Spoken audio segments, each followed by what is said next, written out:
Oke guys, selamat pagi, siang, sore, malam semuanya. Welcome back to my channel. Kembali lagi bersama saya Chandra Galang. Di video saya kali ini, di sini saya sekaligus sebagai asisten praktikum di sebuah mata kuliah, yakni proses manufaktur pada program studi Teknik Industri Fakultas Teknik Universitas Singapura Bangsa Karawang. Di praktikum proses manufaktur di periode 2020 ini merancang sebuah produk, ya ini skuter sederhana sebagaimana yang telah kita lihat ini di tampilan layar, yang mana skuter sederhana ini akan direalisasikan dalam bentuk gambar dengan menggunakan software AutoCAD sebagaimana yang telah kita buka saat ini, dan juga akan dibuatkan dalam bentuk atau produk aslinya. Di video pertama kali ini, di sini saya akan menjelaskan secara general skuter sederhana ini.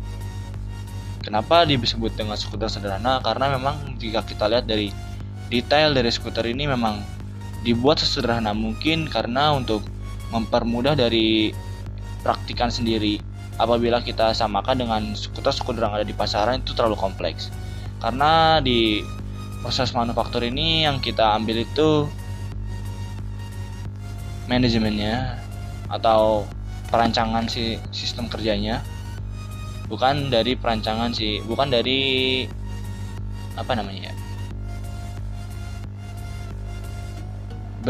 hasil dari produknya. Maka dari itu di sini saya akan menjelaskan secara general terlebih dahulu perihal skuter sederhana ini, baik itu komponennya dan juga part-part pendukungnya. Baik, langsung saja kita lihat bentuk utuh dari skuter sederhana ini. Ya, ini seperti yang telah kita lihat, tampak depan seperti ini, tampak atas seperti ini. Ini masih dalam bentuk konseptual, belum saya realistikan. Ini tampak samping, belakang, dan juga bawah.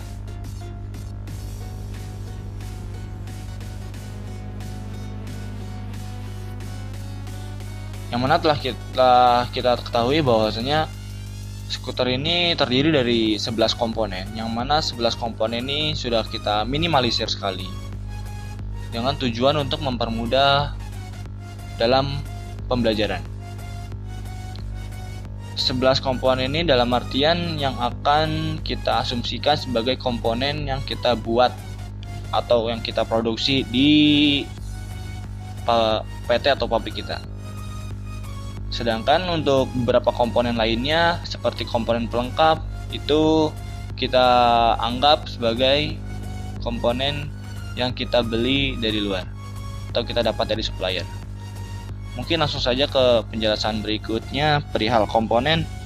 Seperti yang telah tadi saya sebutkan bahwasanya komponennya itu ada 11 komponen yang kita buat dan juga ada beberapa komponen tambahan. Ya, kita bisa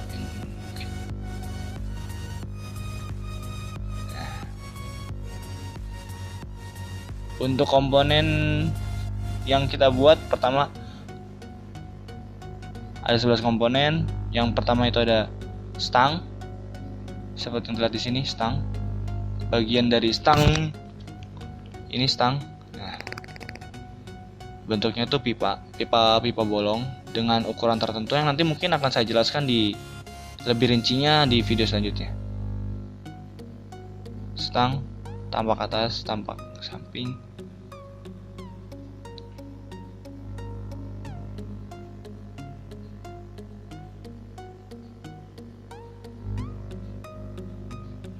Komponen yang pertama itu ada stang, komponen yang kedua itu ada pencekam stang atau penjepit stangnya.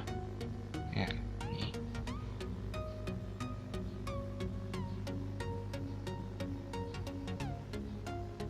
gini bentukannya. Jadi nanti si stang ini akan masuk ke sini dan dijepit dengan menggunakan baut seperti yang ada pada sepeda pada umumnya. Posisinya jika sudah dirakit ada di sini.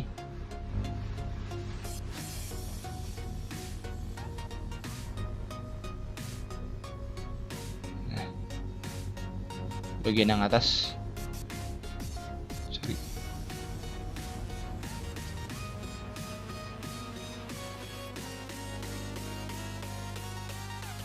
Lanjut ke komponen ketiga, itu ada leher stang.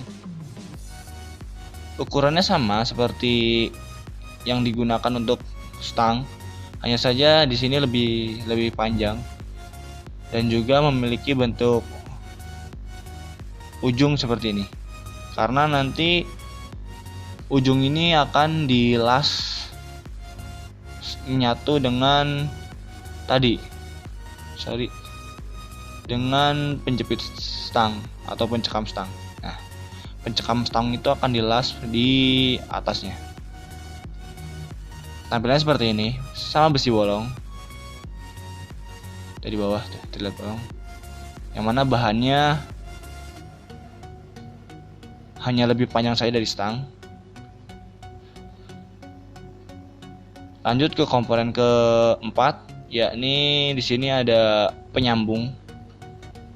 Nah, penyambung ini fungsinya menyambungkan antara leher stang dengan bagian segitiga bawah, segitiga atau as segitiga. Nah, ini bentuknya seperti tabung silinder, hanya saja di sini memiliki dua sisi.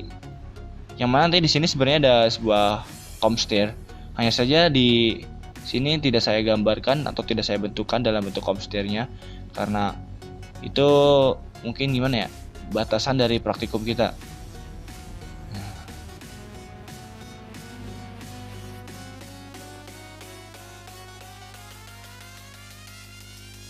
Jadi nanti si leher stang ini akan di atas sini, di atas masuk sini dan juga akan dibaut. Nah, di sini kan ada lubang nih. Ada lubang.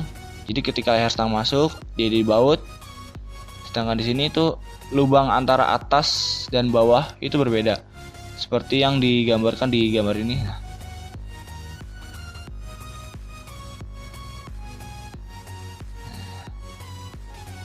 ini kita jelaskan secara general. Nah, lubang bawah dia memiliki diameter lebih lebar, yang mana nanti si as segitiga yang akan ada, belum saya jelaskan, dia akan sini, dia akan memiliki batasan sampai sini, dan sedangkan si leher stang dia ukurannya lebih kecil dibandingkan dengan leher as segitiga.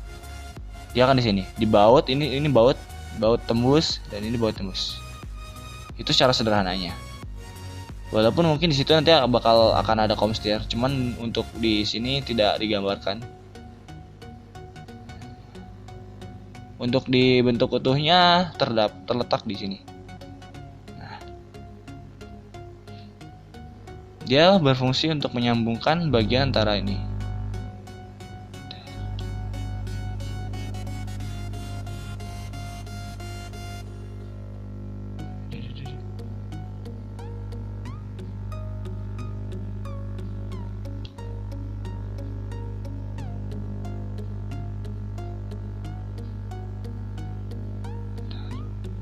Ada sedikit gangguan lag.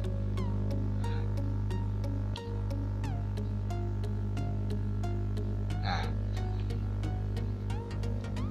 tadi si penyambung itu menyambungkan antara stang dengan as segitiga, yang nanti di sini bakal jadi satu. Yang mana nanti fungsinya itu bakal berputar secara bersamaan di antara ini, tabung ini. Itu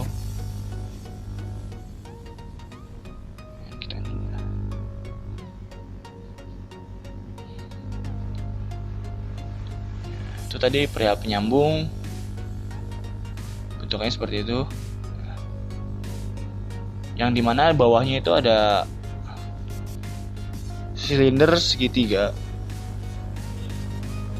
Ini tuh sebenarnya ada 3 komponen yang akan menjadi satu. Ini saya tunjukkan. Komponen pertama itu ini, komponen 2 dan komponen 3, yang mana ini sebenarnya satu kesatuan.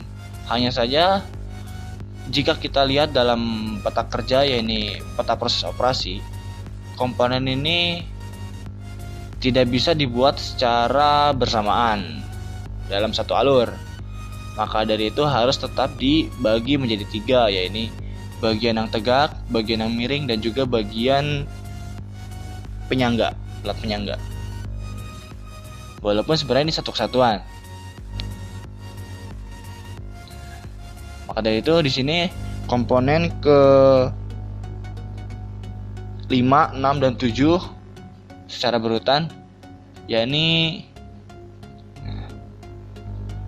silinder segitiga siku yang tegak, silinder segitiga siku miring, dan juga plat bentuknya yang terakhir, plat penyangga segitiga siku.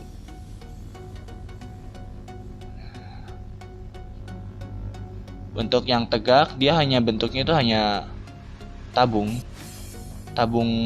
saja, dengan tengahnya itu bolong sesuai dengan ukuran si as tadi yang ini. Ini saya hide terlebih dahulu.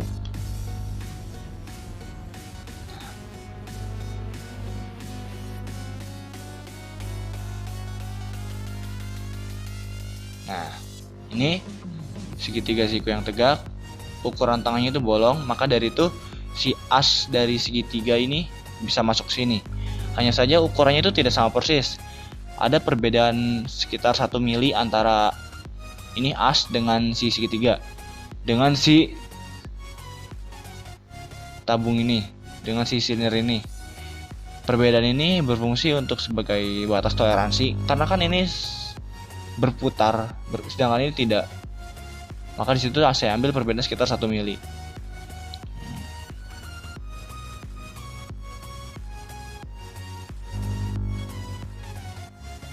Itu yang tegak. Sedangkan yang miring ini dengan kemiringan tertentu yang nanti saya bakal jelaskan. Ukurannya sama, diameter luarnya sama, dan untuk diameter dalamnya ada sedikit perbedaan karena diameter dalam ini untuk segitiga silinder segitiga siku yang tegak ini dia harus lurus dan juga si ukuran diameter dalam menyesuaikan dengan as segitiga. Sedangkan untuk si silinder yang miring ini dalamnya biasanya kosong, namun tidak ada tidak terlalu berpengaruh, berbeda dengan yang tegak. Kalau yang tegak itu kan harus berbeda 1 mili dengan si as segitiganya. Yang ketiganya itu di sini penyangga. Penyangga ini hanya menggunakan plat biasa, plat yang nantinya akan dilas dengan yang miring tadi, dan juga di sini ada tempat baut yang dibaut ke base. Tadi komponen yang ke-7. Di sini jadi satu kesatuan nantinya. Nah, ini yang saya sebutkan tadi dari as segitiga. Ini bagian di bawahnya. Yang mana ini as segitiga dengan ini dudukan roda depan, ini akan menjadi satu kesatuan. Ini di atasnya ini. Nah, seperti ini. Jika saya hilangkan bagian 3 tadi nih, ini akan saya hide lagi.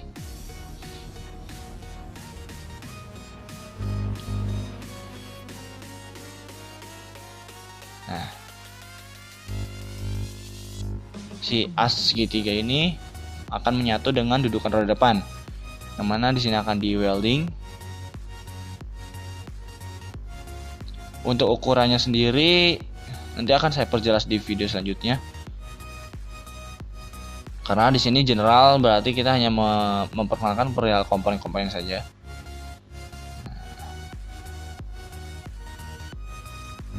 Ini roda depan, dudukan roda depan hanya dengan menggunakan plat 5 mili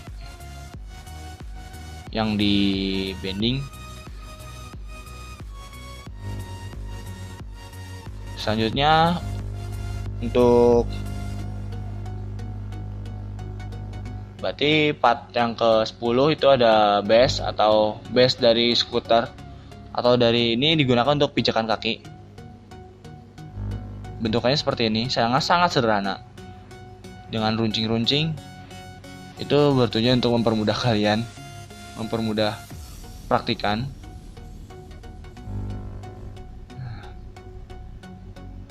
Yang mana base itu ada sih. Ini saya end dulu. Nah, ini base dari skuter sederhana ini. dengan menggunakan plat ketebalan sekitar 3 mili. Saya N.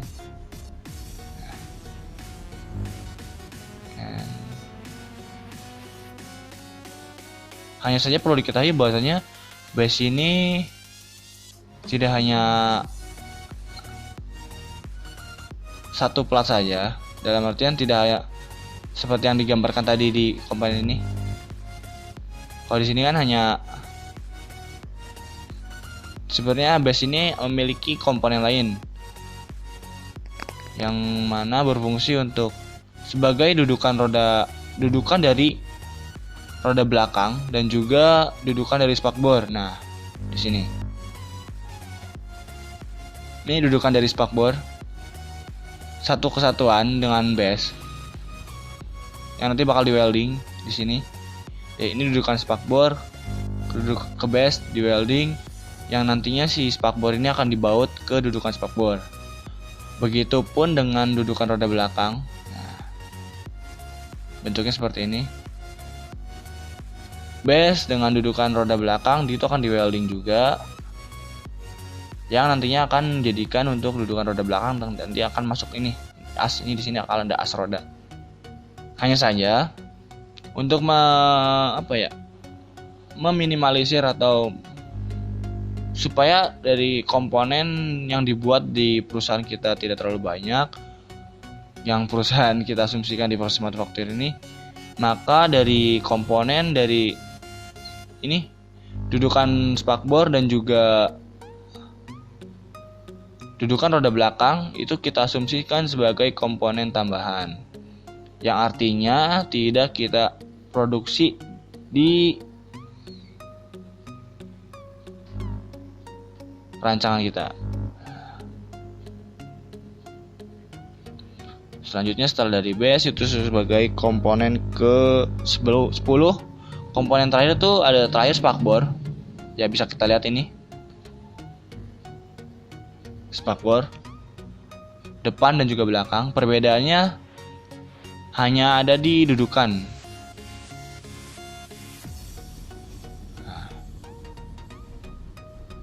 Dudukan dari spakbor depan itu ada di atas karena dudukan ini kan menyatunya ke dudukan roda depan yang tadi kita gambarkan, maka dari itu dudukan roda depan itu ada drat. Nah, dia dibautnya ke sini. Ada drat di sini di tengahnya, dia dibaut ke sini. Sedangkan untuk untuk spakbor belakang itu dia dibautnya di bagian ujung. Nah, di sini. Perbedaannya itu untuk bentuk dan ukuran selebihnya sama.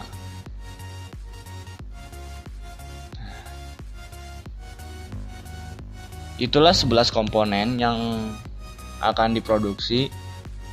Sedangkan ada beberapa komponen tambahan yang mana komponen itu sebenarnya itu wajib ada dalam skuter ini. Totalnya itu sekitar ada 9 komponen tambahan. Ini ada beberapa yang saya buatkan seperti tadi dudukan spakbor, ini dudukan roda belakang, bentuknya hanya seperti ini. Yang tadi sudah saya jelaskan. Hand grip itu sebagai pegangan tangan yang ada di stang. Nah, ini hand grip.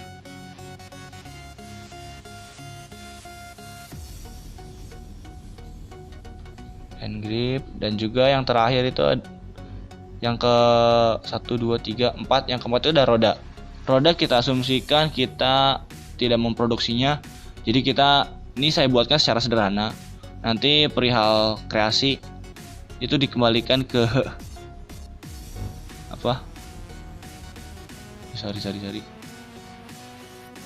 ke kelompoknya masing-masing.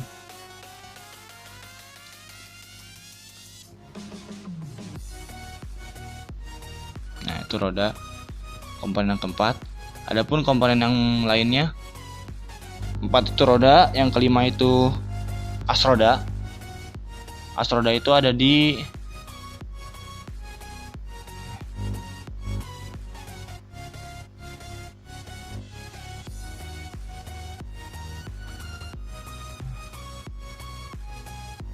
as roda.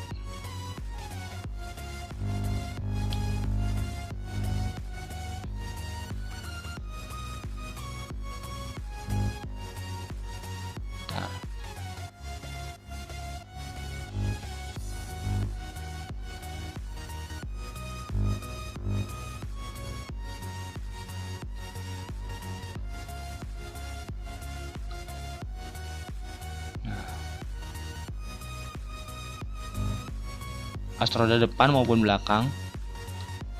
Ya, di sini as roda depan maupun belakang. Itu yang keempat, yang kelima. Terus ada lagi mur dan baut. Peritilan-peritilan pelengkapnya seperti mur dan baut itu untuk ini membaut antara spakbor depan maupun belakang. Lalu untuk membaut antara segitiga ini dengan base, di sini ada 4 baut. Untuk membaut antara ini, baut si as segitiga dengan dudukan leher stang, dan juga membaut stang di penjepit stang atau pencekam stang. Itu baut mur dan baut. Lalu ada bearing, yang mana bearing ini ada di roda depan maupun belakang. Di sini letaknya itu bearing. Itu sebagai komponen tambahan.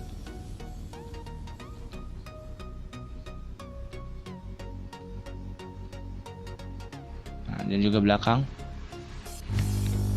Di samping bearing udah pasti untuk di roda, sedangkan untuk di stang itu ada komstir.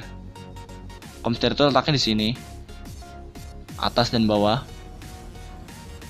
Untuk bearing itu sesuatu yang berputar tanpa ada tekanan karena ada bos, sedangkan komstir itu dia dalam bentuk tertekan. Bedanya.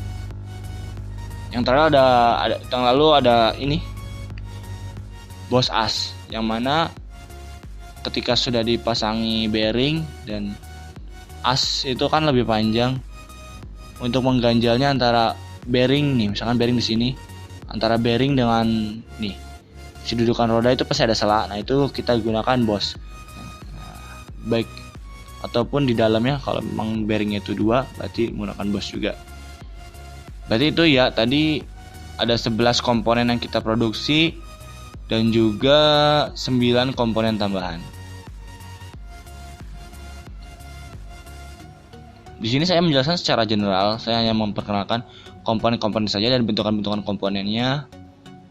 Untuk lebih detailnya mungkin nanti akan saya buatkan per komponennya itu di videonya, baik itu ukuran maupun cara pembuatannya. Ya, untuk video kali ini sekian, saya cukupkan. Jangan lupa like, komen, dan subscribe apabila yang ingin ditanyakan, dan juga supaya tidak ketinggalan video selanjutnya. Terima kasih. See you in the next video vlog. Sampai jumpa.